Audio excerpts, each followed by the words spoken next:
Friends అందరికీ నమస్కారం. Friends, America అధ్యక్షుడు డొనాల్డ్ ట్రంప్ పై కాల్పులు.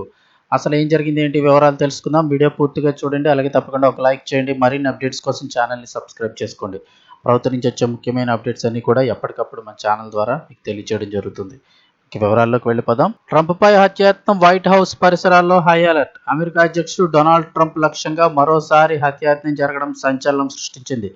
వైట్ హౌస్ సమీపంలోని ఒక ప్రముఖ హోటల్లో జరిగిన కరస్పాండెంట్స్ డిన్నర్ కార్యక్రమంలో ఒక గుర్తు తెలియని దుండగుడు కాల్పులకు తెగబడ్డాడు.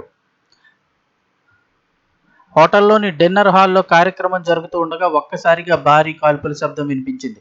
దుండగుడు దాదాపు 5 నుంచి 8 రౌండ్ల వరకు కాల్పులు జరిపినట్టు ప్రాథమిక సమాచారం అందుతోంది. కాల్పుల శబ్దంతో అప్రమత్తమైన సీక్రెట్ సర్వీస్ ఏజెంట్లు వెంటనే ట్రంప్ను చుట్టుముట్టి రక్షణ కల్పించారు. కాల్పులు జరిగిన వెంటనే భద్రతా బలగాలు హోటల్ను తమ ఆధీనంలోకి తీసుకున్నాయి.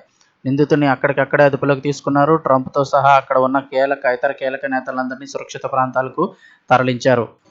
అమెరికా అధ్యక్షుడు డొనాల్డ్ ట్రంప్పై జరిగిన హత్యాయత్నం ప్రపంచవ్యాప్తంగా కలకలం రేపింది. వైట్ హౌస్ సమీపంలో హోటల్లో జరిగిన కాల్పుల ఘటన సమయంలో ప్రజాశాంతి పార్టీ అధ్యక్షుడు కేఏ పాల్ కూడా అక్కడే ఉండడం గమనార్హం.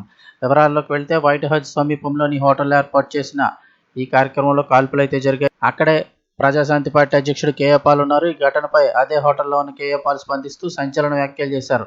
గడిచిన 37 ఏళ్లుగా నేను ఎప్పుడు అమెరికా వచ్చిన ఇదే హోటల్లో బస చేస్తాను, కానీ ఎలాంటి భయానక పరిస్థితిని ఎదుర్కోవడం ఇదే మొదటిసారని ఆయన తెలిపారు.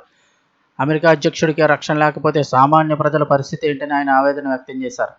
ప్రపంచవ్యాప్తంగా జరుగుతున్న యుద్ధాల వల్ల ఎలాంటి హింసాత్మక పరిస్థితులు దాపురిస్తున్నాయంటూ పాల్ వ్యాఖ్యానించారు. మరోవైపు హత్యాయత్నం తర్వాత ట్రంప్ తన ట్రూత్ సోషల్ వేదికగా స్పందిస్తూ సీక్రెట్ సర్వీస్ అలాగే పోలీస్ విభాగాలు అద్భుతంగా పనిచేశాయని ప్రశంసించారు. షూటర్ను అదుపులోకి తీసుకున్నామని, తాము క్షేమంగా ఉన్నామంటూ ఆయన ధృవీకరించారు.